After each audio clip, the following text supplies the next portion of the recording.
let's get started. So the first thing I want to do is to go over what you should have at this point and what you need for these steps. I ended by showing you the pattern pieces that you should have cut out, but this is specific to these steps. So for this step, you will need the lower bralette cups side front, 2 of them cut out. You will need the lower bralette cup center front, 2 of them cut out. You will need the Fenix, the back band, 2 of them cut out, and you will also need the upper cups. This is a pattern piece, and I have them cut out right here, 2 of them. You will also need your fold over elastic. So the first step, I'm going to put all these out of the way. I'm going to put my upper bralette cups and my back band out of the way for right now. The first step is we are going to sew the side front cup together, the side front and the center front cups together. We are going to be using a straight stitch. So generally speaking, you use a straight stitch on vertical seams and you use a zigzag stitch on horizontal seams. The reason being is that straight stitches don't stretch, and usually you don't stretch vertically, you stretch horizontally. Also, the straight stitches, especially on a bra, like a vertical seam on a bra cup, will add a little bit of stability to the cup. So I'm going to put right sides together along this the vertical seam, and as you can see, the curves pretty much match. You'll have a little bit, like a little tail, what they call like a dog ear at the top. That is fine because actually where your seam line is where it should match. So I'm going to be using a straight stitch, regular stitch length, 1/4 inch seam allowance. All seam allowances on this pattern are 1/4 inch. I also like to start, just some machine basics here, some sewing basics. I also like to start a little bit in. And if you can see, I don't use a lot of pins. I hardly use any, but if you want to use pins, you feel happier using pins, go ahead.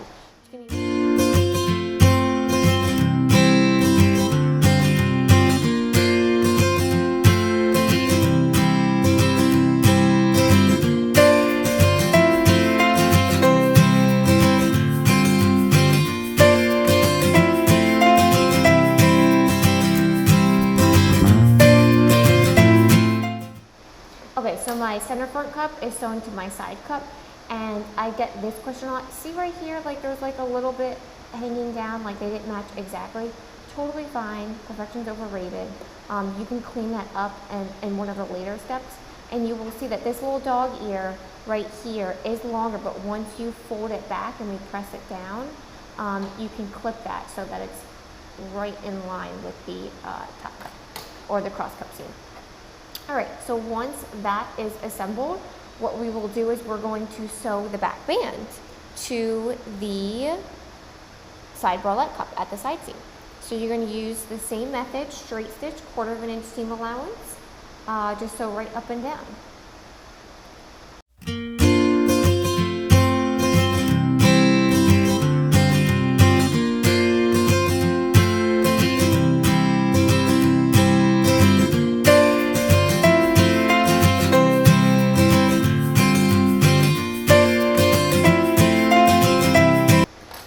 Now we have the center front cup sewn to the side cup sewn to the back band.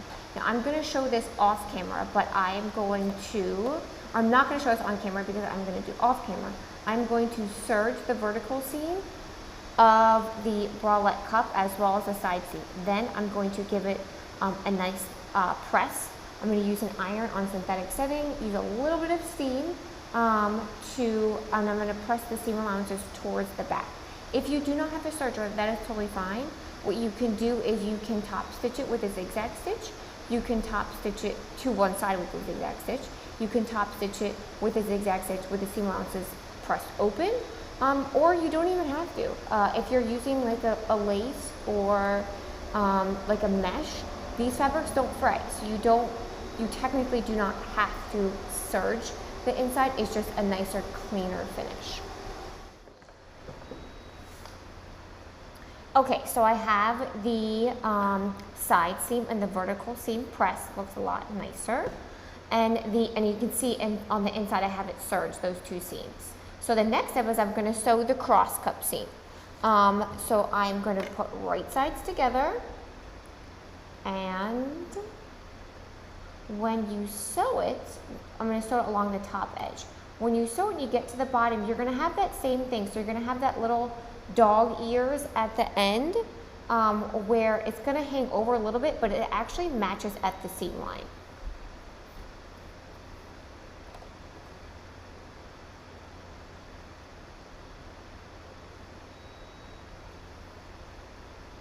And again, you can use pins if you feel more comfortable. I rarely use pins. Let's just say I've done this a couple times. Have the seam allowances on the vertical seam pressed towards the side.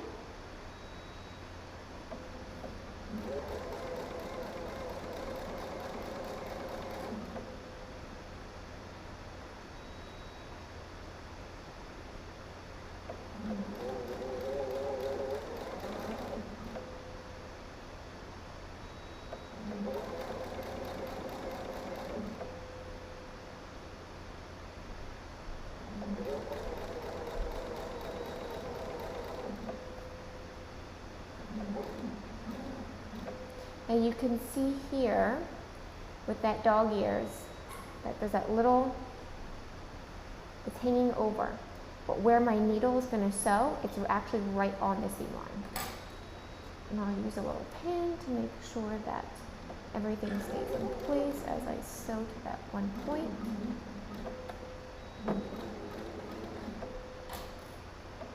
It's a little scrunched up there when I backstitch, but it's okay.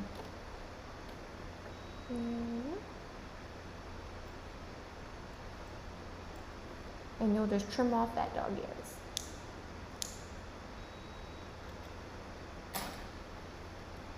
And it's called dog ears because they look like dog ears. It's exactly what it looks like, so that's what we're going to call it. So. Okay, now I'm going to do the same thing for the other side.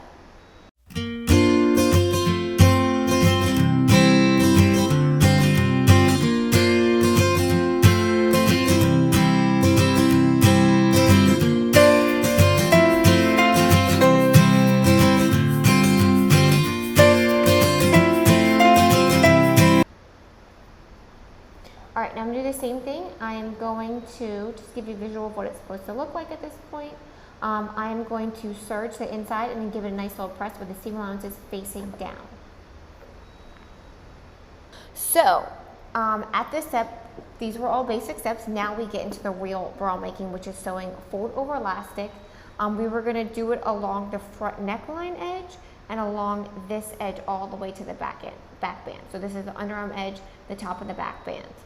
So you're going to use your fold over elastic. What else could I say? I wanted to show that this was serged.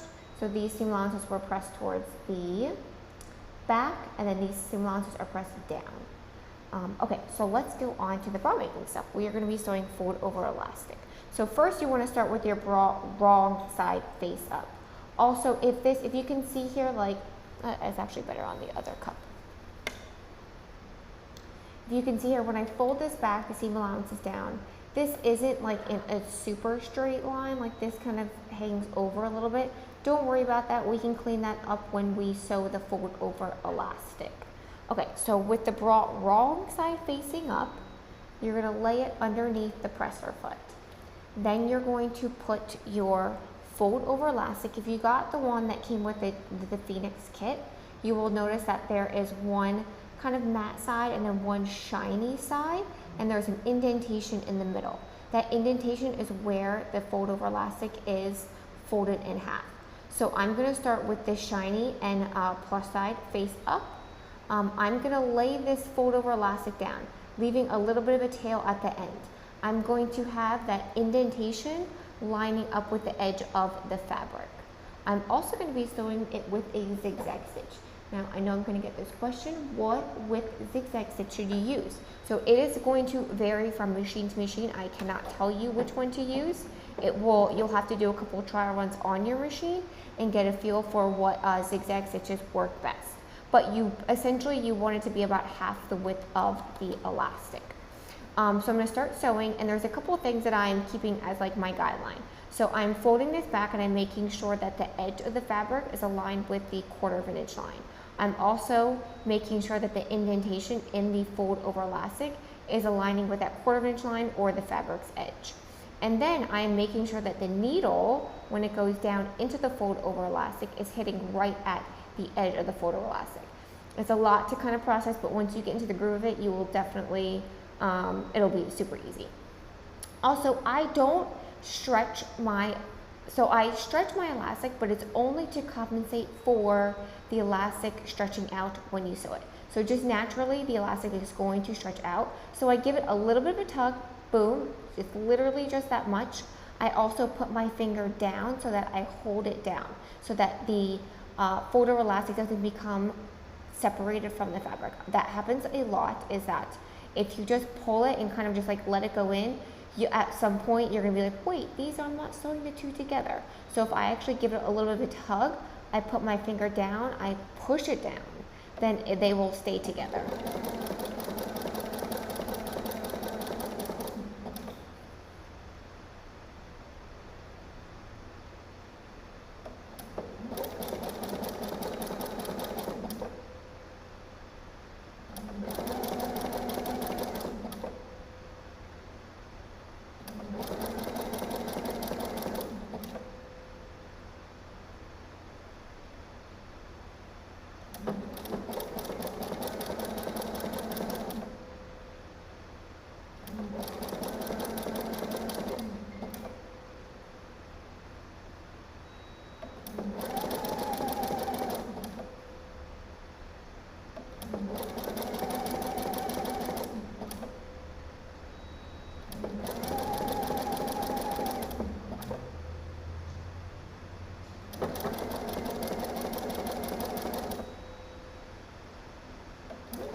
If I flip it to the right side, you will see where my zigzag stitches are on that. So you'll see that the fabric's edge, and it doesn't have to be like super perfect, perfection's overrated, but you see that the edge of the fabric is just inside the indentation. Yeah, and then you're gonna use, now the next step is, now essentially you would do this to all, you would do the first pass to all those edges, the neckline edge and the underarm / back band. But for the sake of this tutorial, I'm just going to show it on one. I'm going to show the first pass and then the second pass on one edge, and then I'm going to go back and do all the 3 other edges. So I'm going to take these duck-billed scissors right here, and I'm going to trim the seam allowances super close to the seam allowance, or to the stitch, to the seam.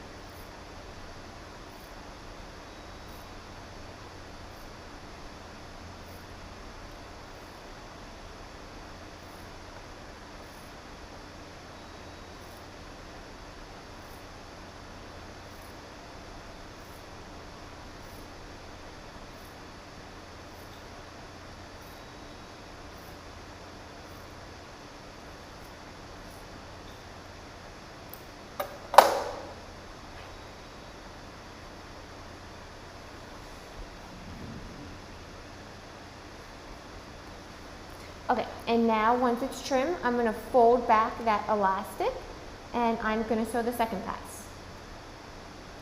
I'm going to give it that same amount of tension that I did on the first pass as well.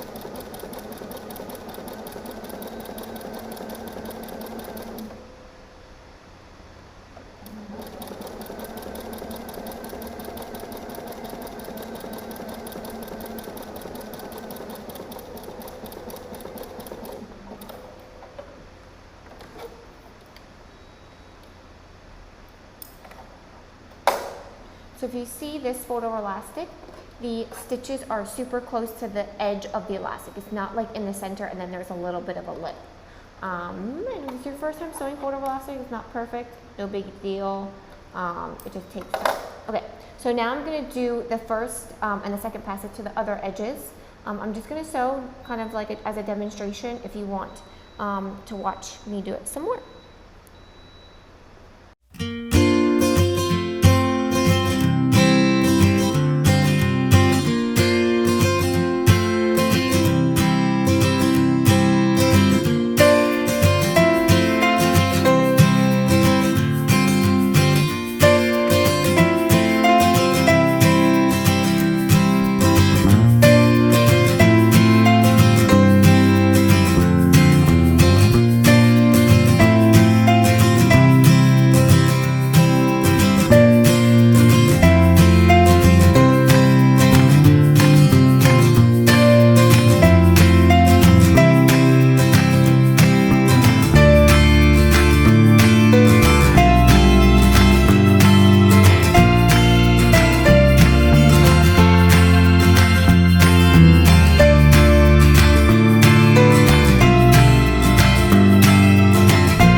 And there you have it. We have assembled the bralette cups and sewn the fold over elastic to the bralette cups. So at this point, this is what your bralette cups should look like. See if I can get it to lie pretty here. Yeah. So I have a little bit of a tail at the end. That's fine. I'll clean that up in the later steps. I still have a little bit of a tail at the strap points. That's okay. I'll clean that up at the later steps. So next week, or in the next video, I should say, I will be going over how to attach the bottom band to the bottom of the bralette, attaching the hook and eyes as well as the straps. I'm also going to do a variation for a halter neck. I did get that question of how you would sew that. If you have any questions,